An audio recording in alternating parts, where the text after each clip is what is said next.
nagpa-practice talaga ako nung first few years ko na nagpa-practice ako, nag-aaral ako. Sa sementeryo talaga. Okay. Anong ginagawa mo doon? Tinatry ko yung, syempre fascinated ako noon sa mga sa mga fantasies. Yes, oo. Kala ko ganun lang yun kagaya sa movies. Pero hindi pala. Oo. Baka may maganda kang kwento dyan tungkol doon sa mga experience. Kasi nung that time, meron akong naging kaibigan sa sementeryo. Naka-age ko. Okay. Parang kasing physical, actually, kagaya mo na ganito, kausap ko. Oo. Malinaw. Nakakalaro ko, nakakausap ko. Tapos, one time, kasi malawak yung sementeryo Umiikot ako, tapos nakita ko yung pangalan niya. Okay. Sa isang lapida. Oo. Saka ako, hindi ko pa sinabi. Oo.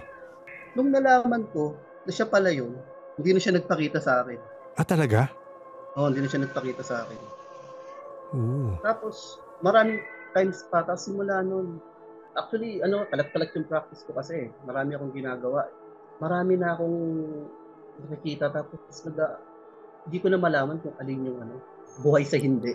Nagkaroon din ako na confusion since na since na wala naman nag-guide sa akin. Okay. Since lagi ako nasa sementeryo, tapos alam mo yung time ng araw ng patay. Yan, kasi pupunta ako, alam mo naman ng mga bata noon Oo. Mga 90s Oo. Wala pa tayong phone wala pa cellphone ng mga time na yun. Talagang laro talaga. Libot-libot ka dyan. Oo. Gala ka talaga. Gala dyan. Talaga ako, para akong batang hamog noon Saan ako nakakarating. Yung mga time na yun, na cemetery ako, wala ka pa ako kahit ng pandila. Oo.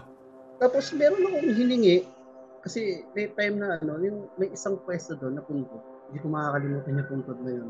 May isa doon na matanda na nagbabantay doon sa puntod. Tapos, hiningi ko yung pandila.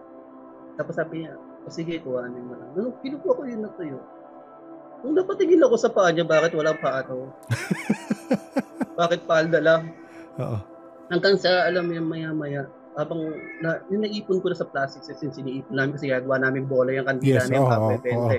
Oo. Paglingon ko dahan-dahan, nawawala na yung mukha niya. Lumalabo na. Oo.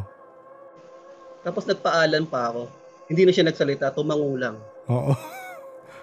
Alam mo yun na itatanong ko nga sa'yo Sabi ko, kasi marami, hindi naman marami, pero may ilang tao kasi mga nakakausap ako or nagtatanong sa akin, kasi may iba ganyan, pareho sa'yo na, I'm sure napakinggan naman ibang episode, na pag binakita sila, hindi nila alam kung buhay pa to or patay. Yung isang sinabi sa akin, sa kanya, nalalaman niya, sa kagaya sabi mo, titignan niya yung paa. Hindi lahat sa akin. Hindi lahat ganun sa'yo? Hindi lahat sa akin. Pero paano, sa'yo, paano mo na iiba? Ngayon na mas alam mo na. Sa ngayon? Alam ko na kasi mas madali ko nang maramdaman ngayon. Alam ko na kung ano kasi, ang spirit kasi, pure energy yan Walang kumbaga, walang solid form yan. Okay. Hindi kagaya ng tao. Alam mo ang aura kasi ng tao, parang parang yung, sabihin natin, sumisingaw yan sa katawan ng tao. Okay. Kaya ko i-trace ang tao. Gamit lang yung energy niya. Yung aura niya. Kasi yun sabihin natin, quote-unquote, yung aura niya. Nalalaman ko yan. Yung spirit kasi, para sa akin, yung mga na-encounter ko, kung talagang tao yan, yung niyan, yung energy niyan, kumbaga yung aura niyan, hindi nagbabago.